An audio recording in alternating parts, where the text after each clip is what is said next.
नमस्कार, news India देख रहे हैं आप और आपके साथ मैं हूं सुरभि तिवारी। शिल्पा शेट्टी और राज कुंद्रा एक बार फिर विवादों में हैं। इस बार विवाद की वजह है पैसों का लेन देन। एक व्यापारी ने शिल्पा और राज पर करोड़ों की धोखाधड़ी करने का आरोप लगा दिया है। व्यापारी की शिकायत है कि शिल्पा और राज ने मिलकर उनसे 60 करोड़ रुपए हड़प लिए। शिकायत मुंबई पुलिस की आर्थिक अपराध शाखा तक पहुंची और फिर पुलिस भी अब एक्शन मोड पर काम कर रही है। क्या है ये पूरा मामला, हम आपको अपनी इस खास रिपोर्ट में दिखाते हैं।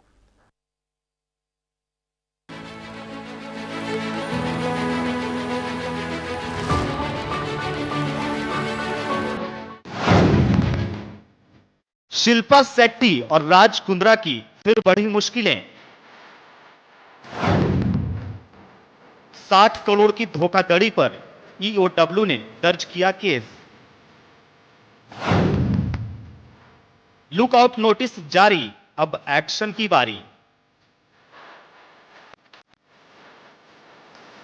बॉलीवुड की मशहूर अभिनेत्री शिल्पा शेट्टी और उनके पति राज कुंद्रा बड़ी मुसीबत में घिरते हुए नजर आ रहे हैं। मुंबई पुलिस की आर्थिक अपराध शाखा ने दोनों के खिलाफ धोखाधड़ी का मुकदमा दर्ज किया है। शिल्पा और राज पर एक व्यापारी से 60 करोड़ रुपए हड़पने का आरोप लगा है, जिसके बाद अब ईओडब्ल्यू एक्शन में है।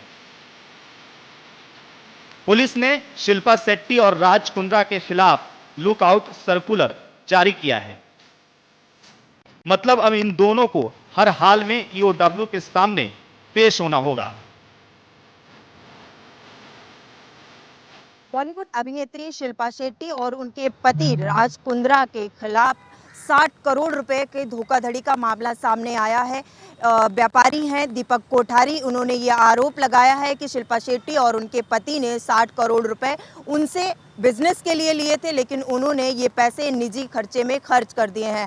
अब इसकी जांच मुंबई पुलिस की ईओडब्ल्यू कर रही है और उसके बाद आपको बता दें कि अब लुकआउट नोटिस जो है वो मुंबई पुलिस की तरफ से जारी किया जाएगा ताकि शिल्पा शेट्टी और राज कुंद्रा देश से बाहर ना जा सके। बेसिकली आपको बता दें ये जो लुकआउट नोटिस होता है वो इसलिए जारी किया जाता है ताकि कोई भी देश से बाहर ना जा सके। तो अब ऐसे में शिल्पा शेट्टी और उनके पति राज कुंद्रा की मुश्किलें और बढ़ गई हैं। शिल्पा और उनके पति राज कुंद्रा के खिलाफ व्यापारी दीपक कोठारी ने 14 अगस्त को पुलिस से शिकायत की। दीपक कोठारी ने आरोप लगाया कि शिल्पा और राज ने साल 2015 से 2023 के बीच बिजनेस बढ़ाने के लिए उनसे 60 करोड़ रुपए उधार लिए। यह रकम best deal TV private limited नाम की कंपनी के जरिए ली गई थी। शुरुआत में इसे लोन बताकर पैसे मांगे गए थे, लेकिन बाद में टैक्स बचाने का हवाला देकर इसे इन्वेस्टमेंट के रूप में दिखाया गया। दीपक कोठारी का आरोप है कि उन्हें मीटिंग में आश्वासन दिया गया था कि तय समय में 12% सालाना ब्याज के साथ पैसे लौटा दिए जाएंगे। इसके लिए बाकायदा शिल्पा शेट्टी ने अप्रैल 2016 में लिखित तौर पर पर्सनल गारंटी भी दी थी, लेकिन कुछ ही महीनों में शिल्पा ने कंपनी से डायरेक्टर पद से इस्तीफा दे दिया और बाद में पता चला कि कंपनी पर 1.28 करोड़ का इंसॉल्वेंसी केस चल रहा है। शिल्पा और राज ने इन पैसों को अपने निजी खर्चों में उड़ा दिया। दीपक कोठारी के मुताबिक उनकी मुलाकात साल 2015 में एजेंट राजेश आर्या के जरिए शिल्पा और कुंद्रा से हुई थी। उस समय दोनों बेस्ट डील टीवी के डायरेक्टर थे और शिल्पा के पास कंपनी के 87% से ज्यादा शेयर थे। एक मीटिंग में तय हुआ कि शिल्पा और राज कुंद्रा की कंपनी को दीपक लोन देंगे। कंपनी के लिए 75 करोड़ रुपए का लोन मांगा था, जिस पर 12% सालाना ब्याज तय हुआ। दीपक कोठारी का आरोप है कि बाद में शिल्पा और राज ने उनसे कहा कि लोन पर टैक्स की परेशानी आ सकती है, इसलिए इसे इन्वेस्टमेंट के रूप में दिखाते हैं और हर महीने रिटर्न देंगे। व्यापारी दीपक कोठारी के वकील जैन श्रॉफ का कहना है कि उनके क्लाइंट ने पूरे सबूतों के साथ निवेश किया था। कंपनी ने दिवालिया घोषित होकर उन्हें गुमराह किया और पैसों को निजी उपयोग में लगाया। तो बेसिकली ये जो है accused number 1 Shilpa Shetty and accused number 2 Raj Kundra वो अप्रोच किए कंप्लेनेंट श्री दीपक कोठारी जी को। दीपक कोठारी जी जो है वो नॉन बैंकिंग फाइनेंस कंपनी के ओनर और उसे चलाते हैं। सो एनबीएफसी में पहले अप्रोच किया गया कि उन्हें 75 करोड़ की लोन चाहिए 5 साल के लिए। उनकी कोई कंपनी थी बेस्ट डील टीवी, उसी लिए कि टीवी चैनल लॉन्च करेंगे और काफी बिजनेस प्रपोजल वगैरह बताए गए।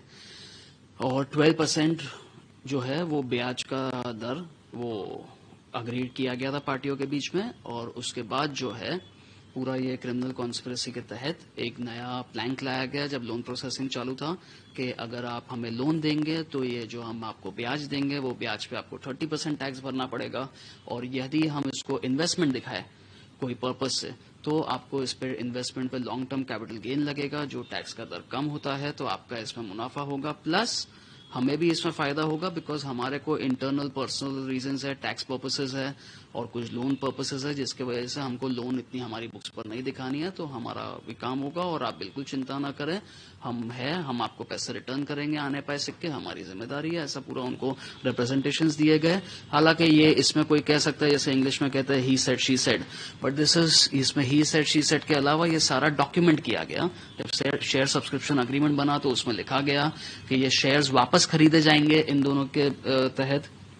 जो वापस खरीदे जाएंगे अगर वो 3 साल बाद खरीदे जाए तो या 5 साल बाद खरीदे जाए तो एवरी ईयर 12% पर एनम के हिसाब से रिटर्न जोड़ के उसका रेट फिक्स किया जाएगा वापस देने का। मतलब उदाहरण के हिसाब से ये 60 करोड़ थे से अगर 100 करोड़ उन्होंने दिए होते और 3 साल बाद अगर वो रिटर्न करते तो पर ईयर 12% के हिसाब से 36 करोड़ रुपए के साथ 3 साल बाद 136 करोड़ देते। यदि 5 साल बाद रिटर्न करते तो 160 करोड़ रुपए रिटर्न करते हैं। ऐसा क्लियरली वो अग्रीमेंट में ब्लैक एंड व्हाइट में लिखा हुआ है जो साइन किया हुआ अग्रीमेंट है। अपार्ट फ्रॉम दैट जो हम कह रहे हैं कि इन्होंने पर्सनल गारंटी दी थी और पर्सनल इन्फ्लुएंस यूज किया, उसके लिए भी there is a documented letter which is on record जो जांच एजेंसियों को दे दिया गया है, जिसमें इन्होंने पर्सनली गारंटी दी थी कि इनकी गारंटी है कि पैसा रिटर्न किया जाएगा।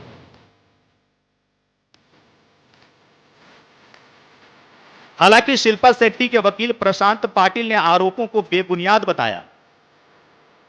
उन्होंने कहा कि शिकायतकर्ता खुद कंपनी में पार्टनर थे, उनके बेटे को डायरेक्टर बनाया गया था और यह एक इक्विटी एग्रीमेंट था, यानी मुनाफा नुकसान दोनों ही साझेदारों में बंटते। पर्सनल गारंटी को लेकर के उन्होंने कहा कि अगर ऐसा कोई दस्तावेज है तो कोर्ट में पेश होगा और वहीं इसका फैसला होगा। उनके सारे एलिगेशंस झूठे हैं। इस एलिगेशंस में कोई भी ट्रुथ नहीं है। अभी तक एफआईआर की कॉपी हमारे पास आई नहीं है। जब एफआईआर की कॉपी हमारे पास आएगी तो हमको पता चलेगा एग्जैक्ट एलिगेशंस क्या है। उस बेसिस पे हम लोग आगे का रिकॉर्स लीगल रेमेडी जो भी होगा उसको हम अडॉप्ट करेंगे। लेकिन आपको मैं बताना चाहता हूँ कि ये ट्रांजैक्शन काफ़ी पुराना है, 7-8 साल पुराना ट्रांजैक्शन है। अगर किसी को भी लगता है कि उनके साथ गलत हुआ है, उनको किसी को भी लग रहा है कि मुझे चीट किया गया, वो 8-10 साल नहीं रुकता कंप्लेंट करने के लिए। पहली बात। दूसरी बात, ये सारी केस डॉक्यूमेंट्री एविडेंस में, सब कुछ कागजात है।